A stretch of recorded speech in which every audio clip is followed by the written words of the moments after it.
Request ہوگا کیسے سے کہ ابھی کیسے وہ پہلے پاکستانی نوجوان ہیں جو کہ ابھی لندن میں سمٹ ہوا ہے global youth summit exchange program تھا اس میں گئے تھے. تو کیسے سے میں ریکویسٹ کروں گا کہ کیسے جو ہے وہ اپنا ایکسپیرینس شیئر کریں بینگ وائی پی اے ممبر خاص طور پہ جس طرح سنیں تو.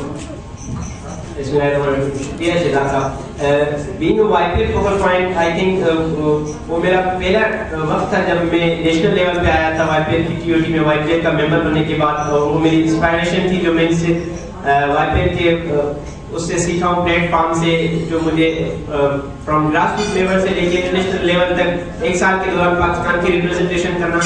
آئی تھنک یہ ہر ایک نوجوان کا خواب ہوتا ہے جس کے ڈریم میں رہتا ہے کہ وہ انٹرنیشنل سطح پر اپنے ملک کی نمائندگی کرے. برٹش کونسل کا ایک پروگرام تھا گلوبل چینج میکرز, جس میں وہ دنیا بھر سے ہر سال 60 لوگ سلیکٹ کرتے ہیں, ایسے لوگ جو اپنی کمیونٹی میں کچھ چینج کے لیے, تبدیلی کے لیے مثبت کام کر رہے ہوتے ہیں. کوئی ویٹرنز ہوتے ہیں مختلف 19 سال کے اندر.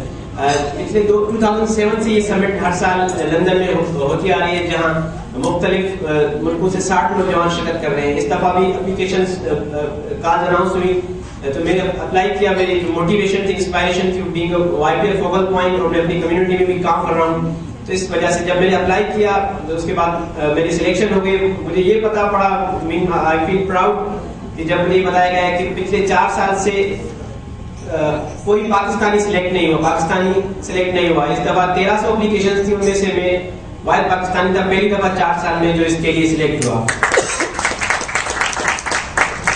میں سمجھتا ہوں اس میں جو مجھے موٹیویٹ کرنے میں UNFPA کی طرف سے, اگر میں میڈم سعدیہ کا نام لے لوں گا تو ایک طرح کی زیادتی ہوگی. ان کا تعاون, ان کی انکریجمنٹ, اس کے ساتھ ساتھ شہزاد صاحب کی انکریجمنٹ, ٹوٹلی جو وائی پی ایل کا جو پلیٹ فارم ہے وہ موٹیویشن دیتا ہے کہ آپ نے آگے بڑھنا ہے, آپ جہاں ہیں وہاں آپ نے نہیں رہنا, آپ نے بہت آگے جانا ہے.